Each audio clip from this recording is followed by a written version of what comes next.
Prologue. Beneath the City. The subway wasn't built without a reason. When the idea of underground trains first appeared, people looked at it with suspicion. Why dig tunnels beneath the city? Why run trains where there is no sunlight? But cities kept growing. Streets became crowded with cars and buses.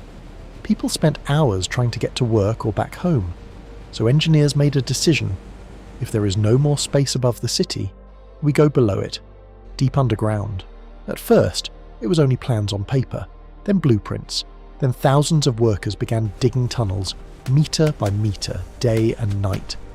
Many of them said the ground beneath the city felt like another world. Dark, damp, silent. Sometimes workers heard strange sounds deep in the unfinished tunnels. Footsteps, where no tracks had been laid yet. Whispers, echoing through the darkness. But everyone blamed it on exhaustion. The subway took years to build. Stations appeared, tunnels expanded, depots were constructed. Soon trains were running beneath the city, carrying thousands of passengers every day. And it seemed like the underground world had been completely conquered by people. But not entirely.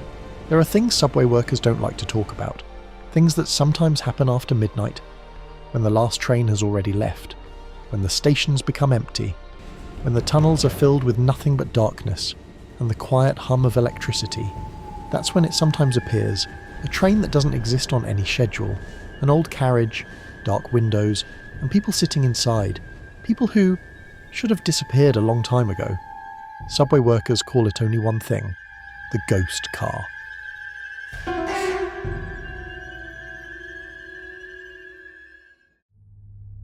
Chapter 1. North Station. Michael had been working in the subway for almost 10 years. He was the night attendant at North Station, a quiet stop on the Northern Line. His job was simple: watch the station after closing. The last train left at 12:17 a.m. After that, the station became almost lifeless. Sometimes janitors passed through. Sometimes maintenance crews checked the tracks. But most nights Michael just sat in his small monitoring room, staring at the security screens and drinking cold coffee.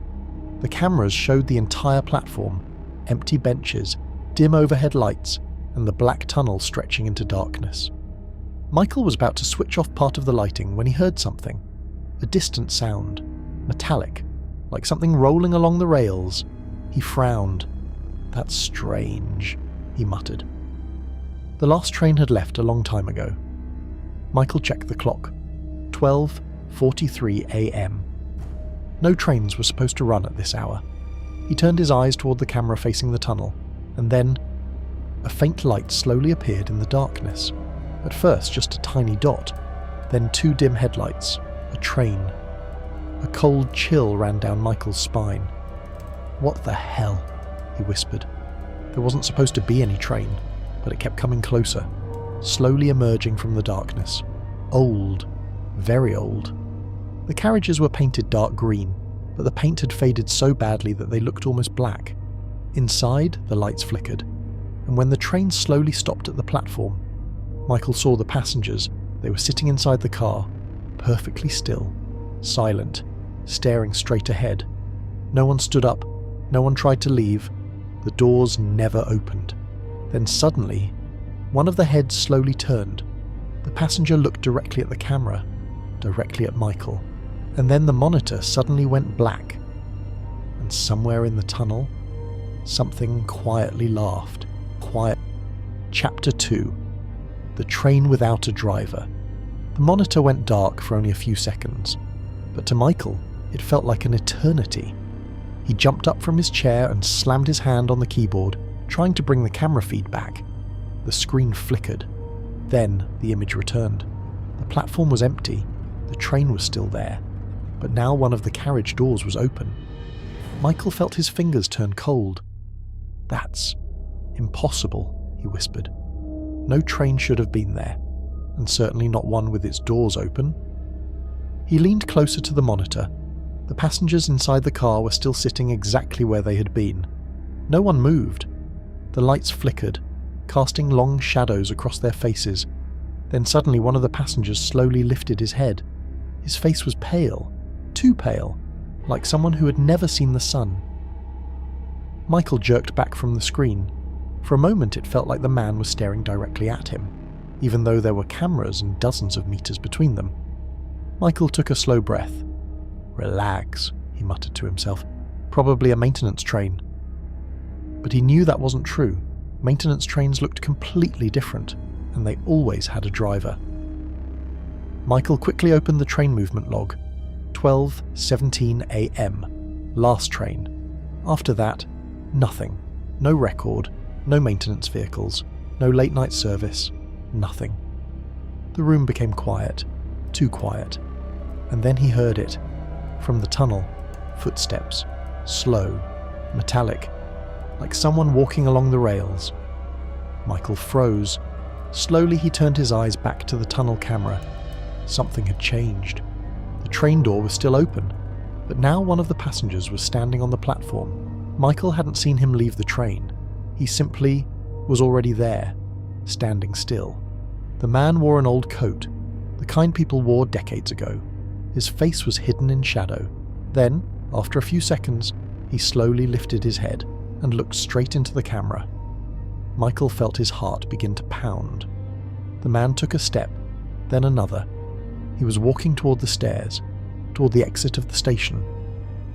Michael grabbed his radio. "Is anyone still on the station?" he whispered. Only static answered. The man stopped near the escalator, then slowly turned his head, as if he was listening, and then he smiled. The smile was wrong, too wide, too unnatural.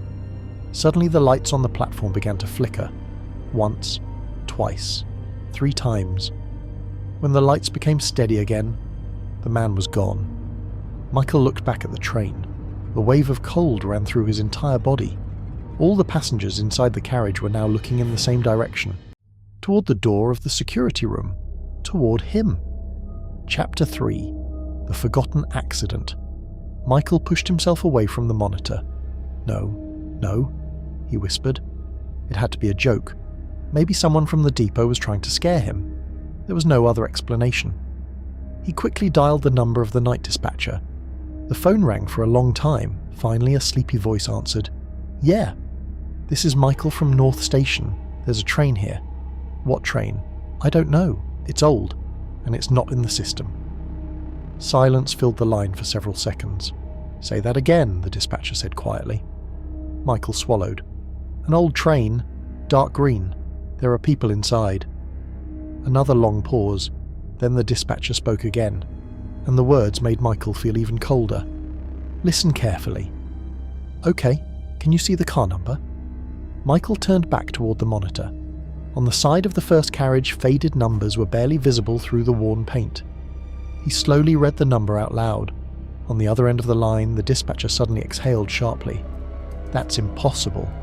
"What?" Michael asked. The dispatcher's voice dropped to a whisper.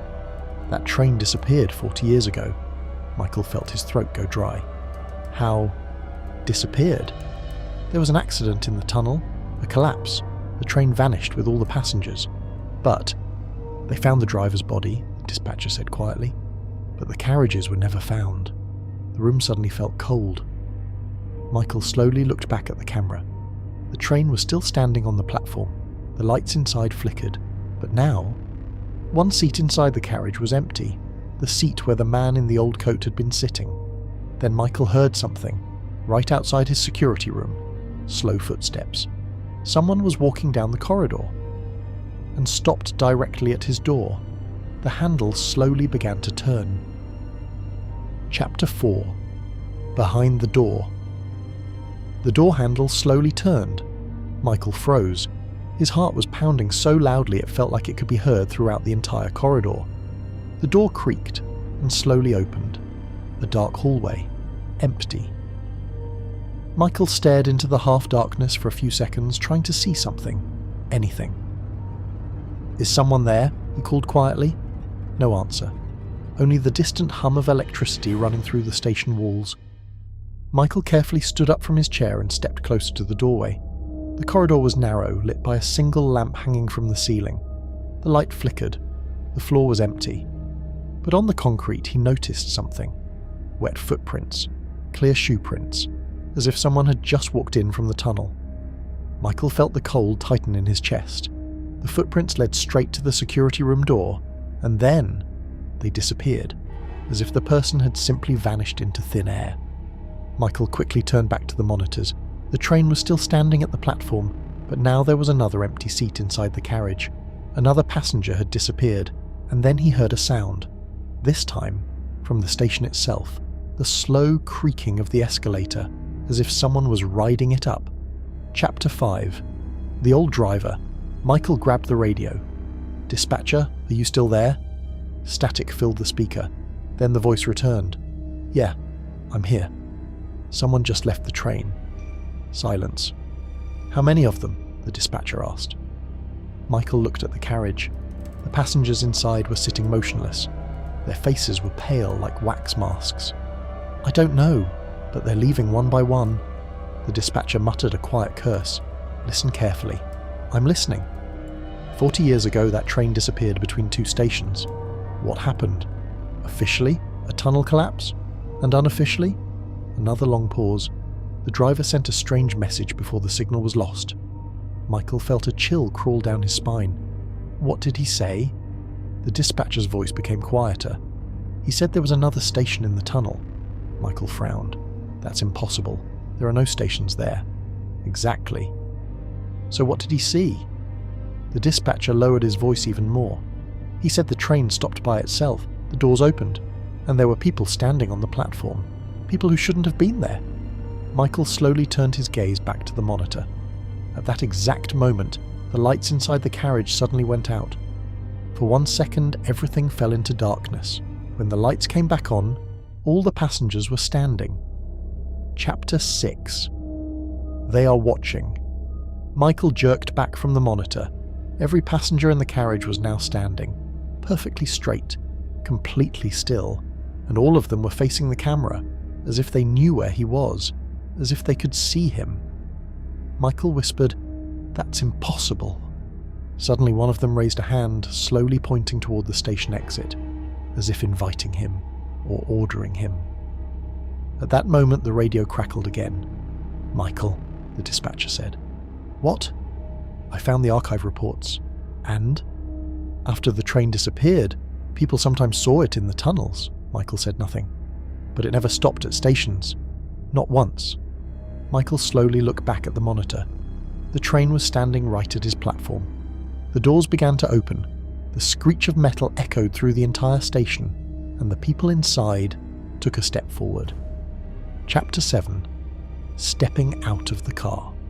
The train doors slowly slid open. The screech of metal echoed through the empty station.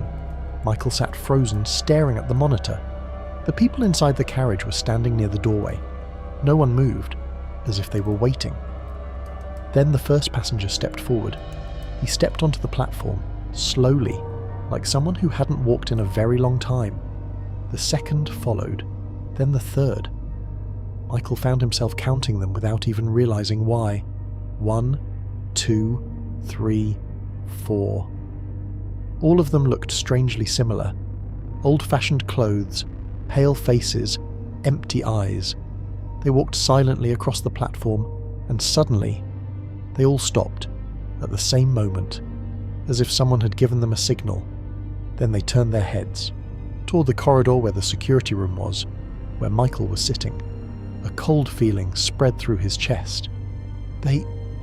"No," he whispered. Chapter 8. The station that doesn't exist. The radio crackled softly. "Michael," the dispatcher said, "they left the train." "How many?" "A lot." On the other end of the line, the dispatcher sighed heavily. "Listen carefully. What I'm about to tell you was never written in any official report." Michael stayed silent. After the train disappeared, workers repairing the tunnel discovered something strange. What? An old platform. What kind of platform? A station, very old, like it had been built long before the subway system. Michael shook his head. "That's impossible. There aren't any other stations underground." "There are," the dispatcher said quietly. "They're just not on the maps." Michael suddenly felt the room grow colder. What happened to the workers? The dispatcher was silent for a long moment. They disappeared. Chapter 9. The footsteps. A sound echoed through the station. Footsteps. Dozens of them, slow, synchronized. Michael turned his eyes to the camera. The passengers from the train were moving down the corridor, toward the staff areas, toward him. There were more of them than he had first thought, maybe 20, maybe more, and they all moved the same way, slow, even, like shadows. Then Michael noticed something else. Someone was still inside the train. One person remained, sitting where the driver should be. Even though the driver's cabin was supposed to be locked, the figure slowly lifted its head and looked straight into the camera. Then it smiled. Chapter 10, The Invitation. The footsteps in the corridor were getting closer. Michael stepped back from the door. Suddenly the lights in the room began to flicker. Once, twice, 3 times. Then the dispatcher's voice came through the radio again. Michael, if they've left the train. What? Then the train must be looking for new passengers. At that moment, the corridor door slowly opened. Standing in the doorway was the same man in the old coat, the first one who had stepped out of the carriage. He looked directly at Michael. Then he spoke quietly. Next station is yours. Behind him, the corridor was filled with others, dozens of them, silent, motionless. The man stepped forward. The train is already waiting. And then a sound echoed through the station. The train began to move, but the carriage doors were still open, as if it was waiting for someone to step inside. Chapter 11. People from the tunnel.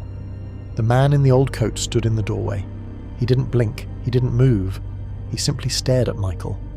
Behind him, in the corridor, the other passengers were standing. Their faces were equally pale, their eyes dark, like empty pits.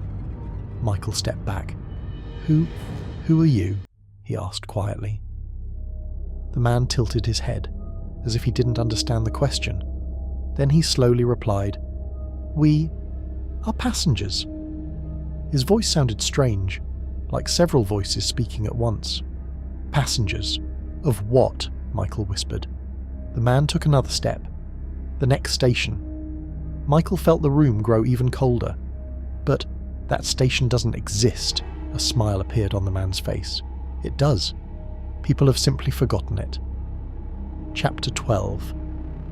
The Dark Platform. Suddenly the lights in the tunnel went out. The monitors went black for a moment.